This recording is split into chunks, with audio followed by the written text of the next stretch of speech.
مسلمان اپنی عزت کا پاسبان ہوتا ہے۔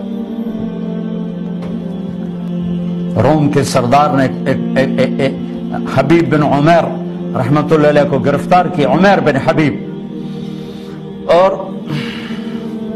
ایک لڑکی کو تیار کیا کہ اس سے گناہ کروا، اگر یہ تیرے ساتھ پھنس گیا پھر یہ اسلام بھی چھوڑے گا، سب کچھ چھوڑے گا۔ ایک گھر فرنش دے دیا، شراب رکھ دی، کھانا رکھ دیا، لڑکی کو چھوڑ دی۔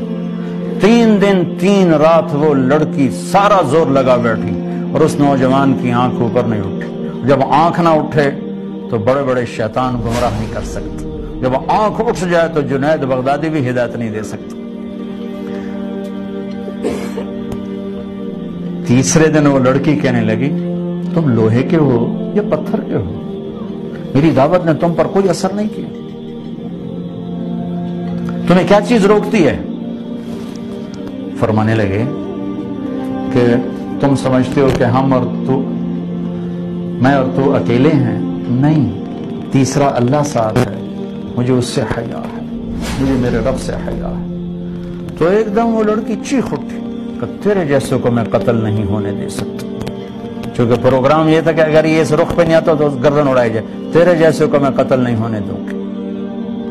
اور چند دن گزار کے اس کو کہا پھسل رہا ہے، آ رہا ہے، قابو میں آ رہا ہے، قابو میں آ رہا ہے۔ جب رومن کو بھی اعتماد میں لے لیا تو ایک رات آئی اور اس کو سواری بھی دی، توشہ بھی دیا کہ یہ لے جوان، تجھے تیری عزت مبارک ہو، تجھے تیری غیرت مبارک ہو، یہ راستہ ہے تیرے دیس کو، چل نکل جا، آگے پکڑا جائے تو تیرا نصیب ہے۔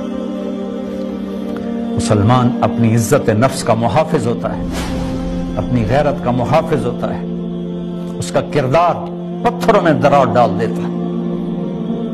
یہ زندگی میرے نبی سکھا کر گئے۔ انڈونیشیا میں کوئی جہاد نہیں ہوا، صرف تاجروں نے اسلام پھیلا دیا، سچائی، دیانت۔ ملائیشیا میں کوئی جہاد نہیں ہوا، تاجروں نے اسلام پھیلایا۔ تھائی لینڈ، فلپائن، کوئی جہاد نہیں، تاجروں نے اسلام پھیلایا۔ کون؟ یمن کے تاجر، حضرموت کے تاجروں نے۔ آپ بھی تو تاجر بیٹھے ہو، اپنے نبی کی زندگی کی تھوڑی سی جھلک دکھا دو، اللہ کی قسم لوگ اس طرح آئیں گے جیسے شہد پہ مکھیت۔ میں آپ کا خیر خواہ ہوں کہ ہم سب مل کر اللہ کی بارگاہ میں توبہ کریں، اللہ اس کے رسول کی پیاری زندگی کو اپنی زندگی بنائیں۔ اس سے بھی زیادہ اللہ آپ کو دے، کوئی میری جیب سے جائے تو میں ناراض ہوں، میرا حصہ کاٹ کے آپ کو ملے تو میں حسد کروں۔ جب اللہ نے آپ کو الگ دینا ہے، مجھے الگ دینا ہے، تو حسد کس بات کا، غصہ کس بات کا؟ سب سے بڑا نادان ہے جو کسی کی نعمت پر حسد کرتا ہے، سب سے بڑا احمق ہے جو کسی کی عزت اور دولت پر